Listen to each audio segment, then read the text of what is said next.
ایک ہدایت میں اوورسیز پاکستانی کو کرنا چاہوں گا کہ جب بھی آپ جنرل پاور آف اٹارنی اپنے کسی ریلیٹیو کو دیتے ہیں، پاکستان میں بھیجتے ہیں،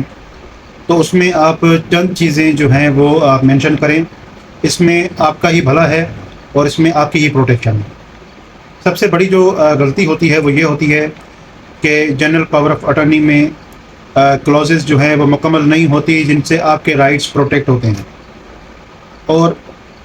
اس میں یہ نہیں لکھا جاتا کہ یہ ریووکیبل ہے، ایریووکیبل ہے، یا اس میں جو ہے وہ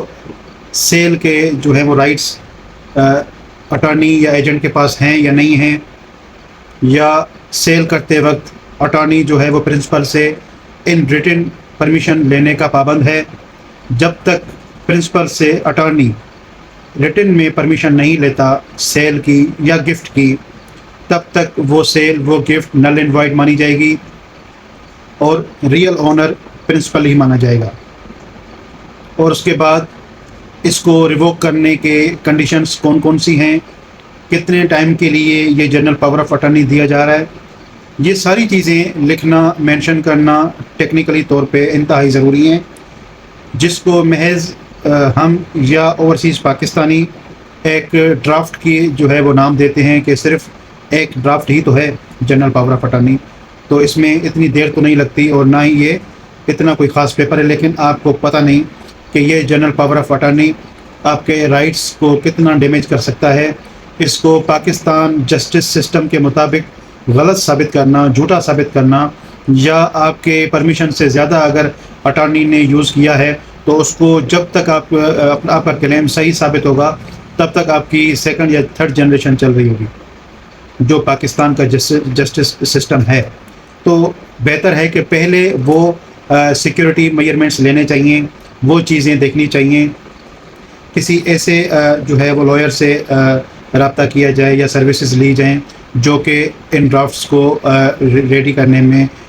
جو ہے وہ بنانے میں یا پراپرٹی کے میٹرز کو باریک بینی سے سمجھتے ہیں یا اس فیلڈ میں وہ پریکٹس کرتے ہیں، کیونکہ ایسے کیسز ہمارے پاس کئی آتے ہیں جن جنرل پاور آف اٹارنیز میں اتنی مسٹیکس ہوتی ہیں کہ ہم بتا نہیں سکتے۔ اور اسپیشل پاور آف اٹارنی میں ہوں تو چلے ٹھیک ہے، وہ ایک سنگل ٹاسک کے لیے ہوتا ہے، فار ٹائم بینگ ہوتا ہے، اس میں کوئی رائٹس ٹرانسفر نہیں ہوتے، لیکن جنرل پاور آف اٹارنی ہوتا ہے اموویبل پراپرٹی کے لیے، اور یہ رجسٹرڈ ہوتا ہے کنسرن سب رجسٹرار ریونیو اتھارٹیز کے پاس، اور اس میں کافی رائٹس آپ کے ٹرانسفر کیے جاتے ہیں، تو آپ کا بھروسہ بھی ہے یا نہیں ہے، یہ بھی چیزیں دیکھی جاتی ہیں۔ تو برائے مہربانی اگر آپ یہ کام کر رہے ہیں تو کسی تجربے کار، کسی پروفیشنل جو کہ پراپرٹی کے میٹرز کو ڈیل کرتا ہو، اس لائر سے رابطہ کریں اور ان سے یہ سارا ایشو ڈسکس کریں،